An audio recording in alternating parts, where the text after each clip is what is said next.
When control of traffic is based upon an air traffic control clearance, that clearance is to specify direction of takeoff and turn after takeoff. Track to be made good before proceeding on desired heading. Level to maintain before continuing climb to assigned cruising level. Time, point and/or rate of which level change should be made, and any other necessary maneuver consistent with the safe operation of the aircraft. For aerodromes with standard instrument departures, SIDs, the clearance will usually be of the cleared via type we have come across before.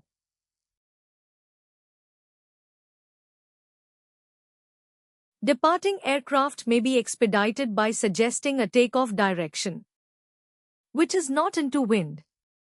It is the responsibility of the piloting command to decide between making such a takeoff and waiting for a normal takeoff in the preferred direction. In order to avoid excessive holding at the destination, aircraft may be held at departure aerodromes prior to takeoff. Air traffic control will advise operators of any substantial delays, and in any case whether delay is expected to be longer than 30 minutes. Air traffic control will apply separation between departing aircraft by time between takeoffs. 1 minute separation is applied between departing aircraft if those aircraft are to fly on tracks diverging by at least 45 degrees immediately after takeoff, so that lateral separation is also provided.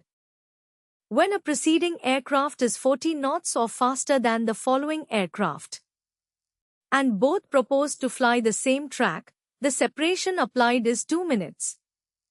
Where a departing aircraft will be flown through the level of a preceding departing aircraft, and both propose to follow the same track, 5 minutes separation is applied.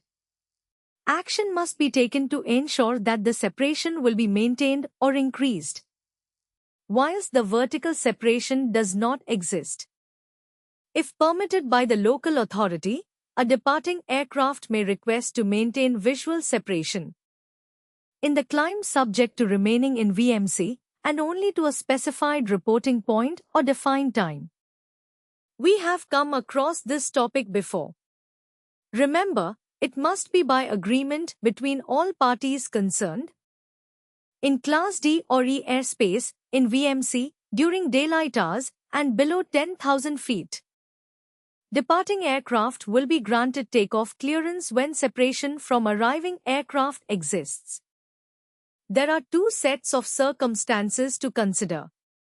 Firstly, when arriving aircraft are undertaking a complete instrument approach, a departing aircraft may take off in any direction until the arriving aircraft has started its procedure turn or base turn, leading to final approach, or in a direction at least 45 degrees from the reciprocal of the approach direction after the arriving aircraft has started the procedure turn and bound, and there will be at least 3 minutes before the aircraft is estimated to be over the threshold of the instrument runway.